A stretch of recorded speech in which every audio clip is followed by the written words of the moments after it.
नमस्कार साथियों, जय हिंद।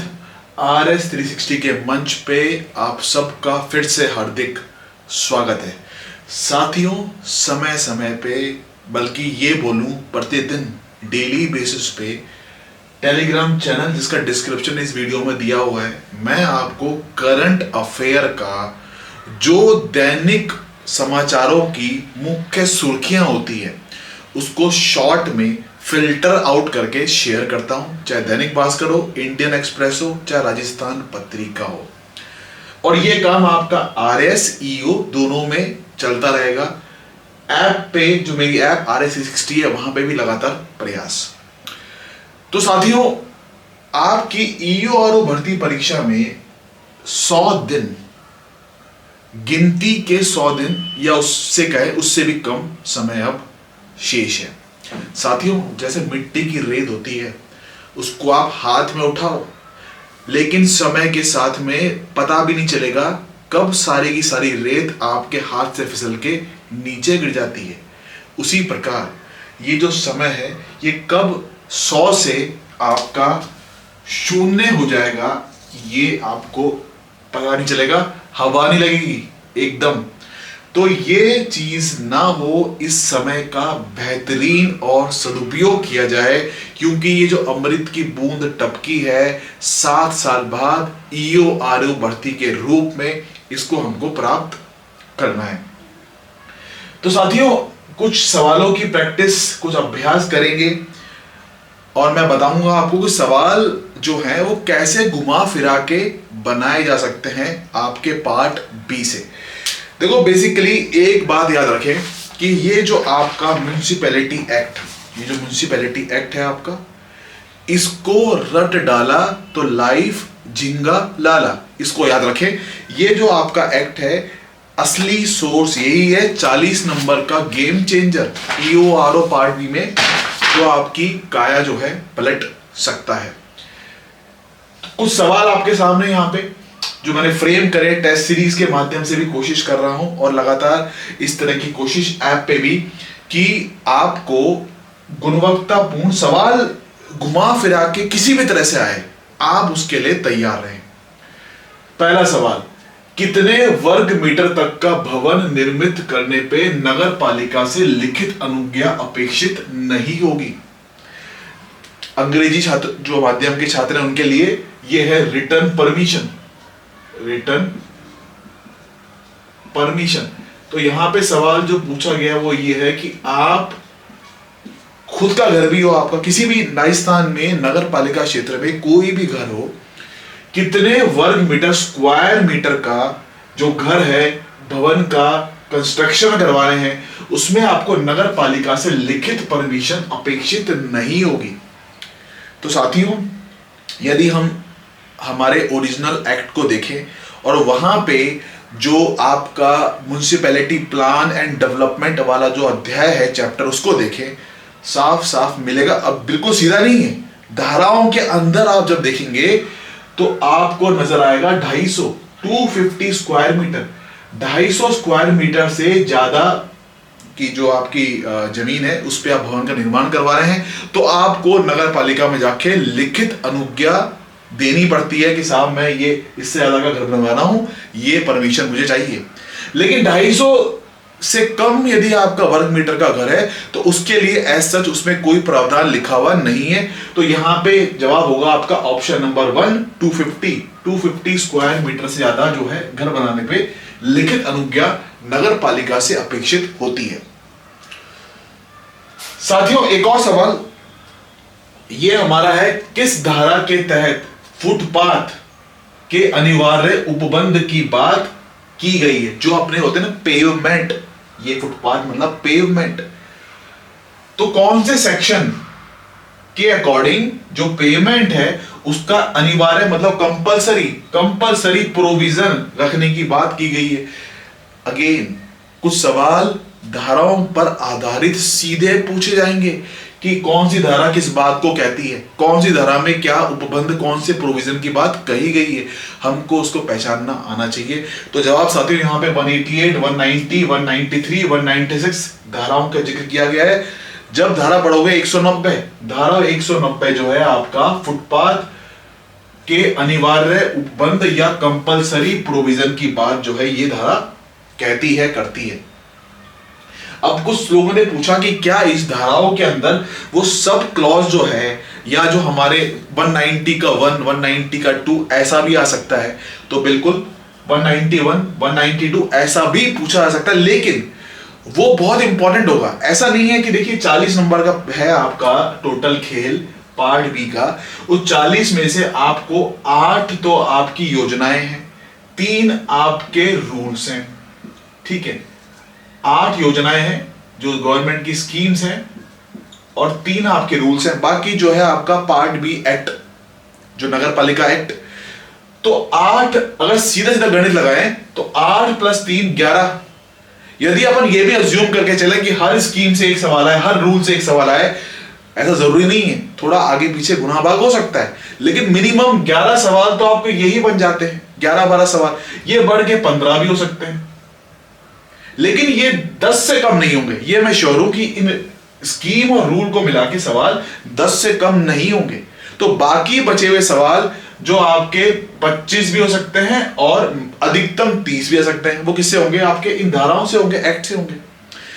तो एग्जामिनर क्या सोचता है कि यार जब पूरा एक्ट कवर करना है, जो 9 चैप्टर आपके सिलेबस में दिए गए हैं, हर चैप्टर से सवाल को बनाने की कोशिश की जाएगी। इसीलिए हर धारा जो मैंने अपनी ऐप पे भी कवर किया, पूरे एक्ट को ही कवर किया। अभी मैं शॉर्ट उसके नोट्स पे बिल्कुल फाइनल स्टेज में हूं, वो जल्द आपको मार्केट में भी मिलेगा, प्लस वो मैं ऐप पे भी अपलोड करूंगा। तो यहां पे 190 धारा है, वो फुटपाथ पेमेंट के कंपलसरी प्रोविजन की बात करती है।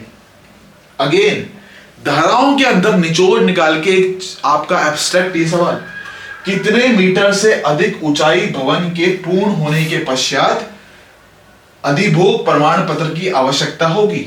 मतलब यहां पे सवाल ये पूछा गया है कि आप कितने मीटर से अधिक, जो आपका भवन है, बिल्डिंग है, उसकी जो ऊंचाई है, हाइट एक सर्टेन लेवल पे है, तो कितनी ऊंचाई के ऊपर आप जब घर बनवाते हैं तो उसके बाद आपको अधिभोग प्रमाण पत्र, मतलब उसको बोलते हैं अंग्रेजी में ऑक्यूपेंसी सर्टिफिकेट, ऑक्यूपेंसी सर्टिफिकेट, ठीक है, ऑक्यूपेंसी सर्टिफिकेट। तो आप यदि मतलब जब इसका मतलब ये है कि भाई उस आपने घर बनवा लिया, अब उसमें आप जाके रहने वाले हैं, ऑक्यूपाई करने वाले हैं, तो ऑक्यूपेंसी सर्टिफिकेट जो आपको इशू किया जाएगा कि अब आप तैयार हो, जाके रह लो वहां पे, वो कितने मीटर से अधिक ऊंचाई के भवन के पूर्ण होने पे आपको उसकी आवश्यकता होगी। सवाल इस तरह की भी परीक्षा में पूछे जा सकते हैं धाराओं के बीच से। अब यहां पे आपको 10 metre, 12 metre, 13 metre, 14 metre, 15 metre, n number of options create कर सकता है। तो यहां पे जवाब है 15 मीटर, ठीक है। 15 मीटर से ज्यादा ऊंचा भवन है, उसके पूर्ण होने के पश्चात आपको अधिभोग प्रमाण पत्र ऑक्यूपेंसी सर्टिफिकेट की आवश्यकता पड़ेगी, वो इशू करना पड़ेगा आपको संबंधित नगर पालिका से। तो ये कुछ सवाल, और भी ऐसे कुछ सवाल जो मैं आपको अभी इसी पे कराऊंगा practice. N number of possibilities, we should be ready for all these permutation and combination. तो साथियों और सवालों की प्रैक्टिस भी करते हैं। साथियों जैसा मैंने कहा, इस एक्ट को रट डाला तो लाइफ झिंगा लाला। तो पार्ट बी 40 नंबर, जो ना तो आपको आरपीएससी की किसी भी एग्जाम में, ना यूपीएससी में तो कोई सवाल ही नहीं उठता, और आरपीएससी की किसी भी परीक्षा में ये आपको एक्ट कहीं नहीं आएगा, सिर्फ इस वैकेंसी को छोड़ के। तो एक्चुअली क्या है, कुछ लोग कंफ्यूज हैं कट ऑफ को लेके कि कट ऑफ कितनी जाएगी। अरे बंधुओं मित्रों, पेपर हो गया क्या? अभी कट ऑफ की बात तब होती है, वो भी हम जस्ट एक गैस करते हैं, अनुमान लगाया जाता है कि पेपर खत्म हो गया है, पेपर का पर्चा ऐसा हुआ है कि रैंडम सब सैंपल और सर्वे के बेसिस पे कि कट ऑफ कितनी आपकी परीक्षा में रहेगी। लेकिन अभी जब पेपर ही नहीं हुआ है, उससे पहले ये सब आकलन करना, आई थिंक ये सही डिस्कशन नहीं है। इस टाइम पे आपको काम करना चाहिए सवालों पे, इस टाइम पे काम करना चाहिए आपको सिलेबस पे, उसको कंठस्थ करने का प्रयास। तो देखो, एक ऐसा सवाल आ सकता है। मैं ऐसा नहीं कह रहा कि सवाल ये वर्बाटिम, लेकिन इतना लंबा चौड़ा स्टेटमेंट देके और आपको 4 ऑप्शन दे देगा। अब पहले तो जिसने एक्ट ढंग से नहीं पढ़ा है, ऊपर ऊपर से पढ़ के गया है ना, वो समझ ही नहीं पाएगा कि भैया ये क्या बात है, ये क्या कहानी है, और तुक्केबाजी में सारे ऑप्शन उसको सही लगेंगे। अगेन, जब इस तरह का बड़ा सवाल आता है तो उसमें कोई कीवर्ड्स होते हैं जिसको आपको हाईलाइट करना चाहिए। जैसे कि यहाँ पर एक कीवर्ड है आपका, अगर मैं ऊपर ऊपर से पढ़ूं से, होर्डिंग। एक कीवर्ड यहाँ पे आपका निकल के आ रहा है जुर्माना, जुर्माने की बात की गई है, फाइन और पेनल्टी की बात की गई है इस क्वेश्चन में। एक कीवर्ड आ रहा है अधिकतम, याद रखें अधिकतम वर्ड एक इंपॉर्टेंट है।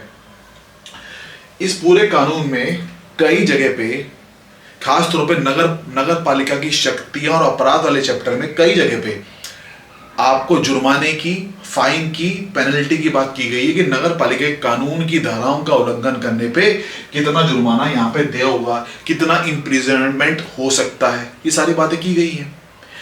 तो उसी प्रकार ये सवाल है कि कोई भी व्यक्ति जो किसी भवन, अपने भवन का खुद की जमीन पर निर्माण करवा रहा है या मरम्मत का काम करवा रहा है, लेकिन उसका घर जो है, भवन या उसकी भूमि उस जगह पे है जहां से मान लीजिए कोई हाईवे गुजरता है या जहां से मान लीजिए ट्रैफिक गुजरता है, ऐसा जगह है जो संवेदनशील है, और वो उस भवन के निर्माण या मरम्मत का कार्य आरंभ करने से पहले, काम चल रहा है ना, तो सामान फैलेगा, बजरी फैलेगी आपकी, जो आप कंस्ट्रक्शन में जो मटेरियल यूज होता है वो वहां स्प्रेड होगा, फैलेगा, और ट्रैफिक जा रहा है या ऐसा जगह है जहां पे भीड़ भाड़ का इलाका भी हो सकता है, तो काम प्रारंभ करने से पहले होर्डिंग नहीं लगाता कि साहब मेरा काम कार्य प्रगति पे है, कार्य चल रहा है। तो उससे क्या हो रहा है, होर्डिंग नहीं लगाने से उस मार्ग में, किसी मार्ग में बाधा या असुविधा होने की संभावना हो सकती है। उस मार्ग में रास्ता उसका रुक सकता है और किसी इस तरह की जो इनकन्वीनियंस है, असुविधा है, वो पैदा हो सकती है। तो यह अधिकतम कितना जुर्माने से वो दंडित किया जाएगा, कितना मैक्सिमम फाइन उसको जो है यहां पे देना पड़ेगा। 4 ऑप्शन आपके सामने, 1500 रुपए, 2000 रुपए, 1000 रुपए और 3000 रुपए। अब देखिए, कई जगहों में एक्ट में 1000 भी है, 2000 भी है, 5000 भी है, जुर्माने के अलग प्रावधान है अलग अलग धाराओं के हिसाब से। लेकिन इस पर्टिकुलर सवाल की बात करूं आपसे मैं, तो यहां पे होर्डिंग नहीं लगाने की एवज में उसको जुर्माना मिनिमम जो देना पड़ेगा, न्यूनतम, वो तो 1000 रुपए देना पड़ेगा, जो बढ़कर अधिकतम 2000 रुपए हो सकता है। तो मतलब कि 2000 रुपए का अधिकतम जुर्माना उसे दे होगा। अब सवाल में कुछ लोग जल्दीबाजी में अधिकतम वर्ड नहीं पढ़ते हैं। 1000 रुपए का मिनिमम जुर्माना है, जो बढ़कर 2000 रुपए हो सकता है।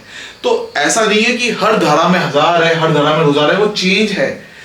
वो मैंने आपको अपनी ऐप में जब कोर्स कवर किया था RS 360 ऐप पे, लगातार इस बात को जिक्र बोला है, एम्फेसिस दिया है कि आप अलग से बनाओ टेबल, एक पूरे पेज में या पूरे एक चार्ट में, उसमें जितने भी जुर्माना जिन धाराओं बात की गई है उसको लिखो आप, उससे बड़ा फायदा आपको मिलेगा। तो साथियों, यहाँ पे जवाब है ऑप्शन नंबर 2, 2000 रुपीज, 2000 रुपए का अधिक जुर्माना इसको दे होगा। तो ठीक है, इस तरह के कुछ एक जस्ट मेरा एक छोटा सा प्रयास है कि ये जो क्वेश्चंस के माध्यम से कि आप तैयारी का अपना जो गाड़ी का जो स्टीयरिंग है उसको कहाँ पे घुमाएं, राइट घुमाएं, लेफ्ट घुमाएं, थोड़ा सा सोच डेवलप करने का, इनसाइट देने की कोशिश। ऐसे बीच बीच में मैं आपको कुछ सवाल जो है जहां मैं बनाता हूं, आप लोगों को शेयर करता रहूंगा टेलीग्राम चैनल पे भी और वीडियो के माध्यम से भी। तो थैंक यू वेरी मच साथियों, आप सबका दिन बहुत शुभ रहे।